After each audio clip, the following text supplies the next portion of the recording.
I'd like to talk a little bit about rubrics. I think of all of the scoring tools that we use and that we create, rubrics are perhaps the hardest to create and sometimes difficult to use. So we'll spend a little bit of time talking about what rubrics are and then talk about how we can use them and make them. What is a rubric? Well, rubrics are guidelines that are used to describe and judge the quality of work. We have all seen things that are called rubrics that aren't really rubrics. The only time that you need to use a rubric is when you are looking at the quality of work. If you simply just need to know whether or not something is there, you can use a checklist or something else. Rubrics only need to be used when we're describing levels of quality. We need to use a rubric in a variety of cases. When we need to let students know not just what is expected, but how or how well something is expected, we need to use a rubric. Rubrics also provide students with an opportunity to see what the expectations are before they actually start working on a project or a task, and they can also refer back to those as they're working. Rubrics are best used when we're working on complex skills and higher level thinking. As I've said, we've all seen things called rubrics that aren't really rubrics. Here's a list of some of the things that we sometimes mistake for rubrics. A checklist is used when you simply need to know yes or no. Something is either there or it's not there. It's either completed or not completed. A matrix is often used in a scoring situation. For instance, how to get a particular grade in English. If you read 4 books and write 3 reports, you'll get an A. If you read 2 books and write 1 report, you'll get a B. It doesn't talk anything about quality, it just tells you what you need to do to get a grade. A rating scale provides a range of how well or how poorly something is done. Usually it's just a score from 1 to 5 or 0 to 10, and you just mark or circle the number in the range where you feel the student falls. There are usually not any or very few descriptors. And of course, a rubric is used when we need to define quality. We actually tell the students what quality looks like. Here is how a rubric is put together.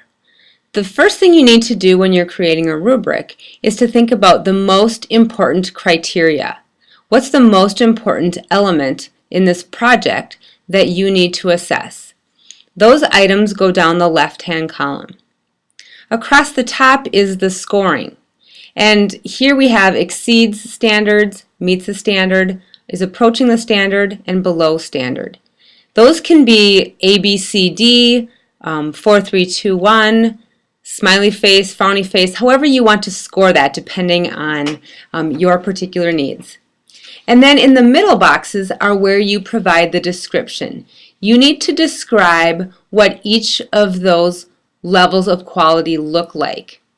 When you are writing those descriptors, it's important that you find ways to let students know what you will see when those particular areas are met. Writing good rubrics is really hard. The experts tell us that when we're writing rubrics, we need to be careful that we follow a few rules. We need to discriminate among performances validly, and that means that we need to make sure that we are assessing the most important things and that the levels that we're looking at are aligned with how we're scoring them.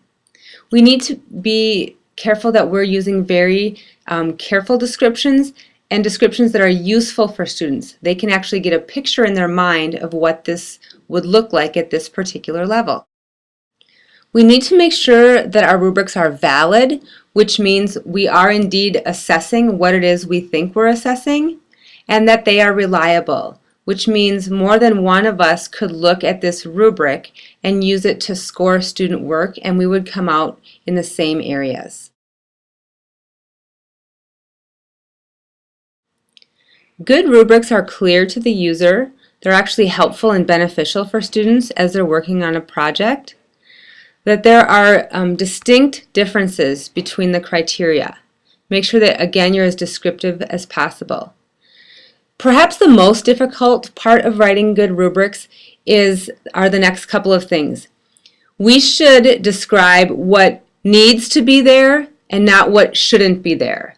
And we've all seen rubrics that say, not quite, or they didn't quite make it, or not always, or part of the time, or just about. That doesn't tell us what is there. It tells us what's not there. Poorly written rubrics have a few things in common. They sometimes use irrelevant criteria. Again, I'll go back to the example of if you're using a performance assessment to assess a variety of science standards, and most of your rubric focuses on neatness and that the work is done on time, you're not assessing the criteria or the standards that you were hoping to assess.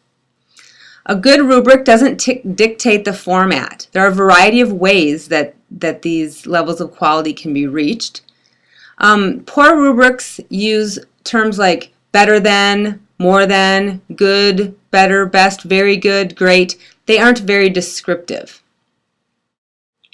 When you are building your own rubric, here are a couple of things that I have found to be helpful to get going. First of all, you need to decide what is most important. Of all of the things that you're assessing, what are the 3, 4, 5, 6 things that are most important in that particular project or product?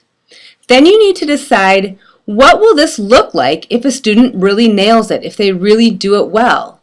And I usually write that column first, those descriptors first. What will you see there when someone does it very, very well? Again, try and provide descriptive language that tells students what you will see, not what you won't see.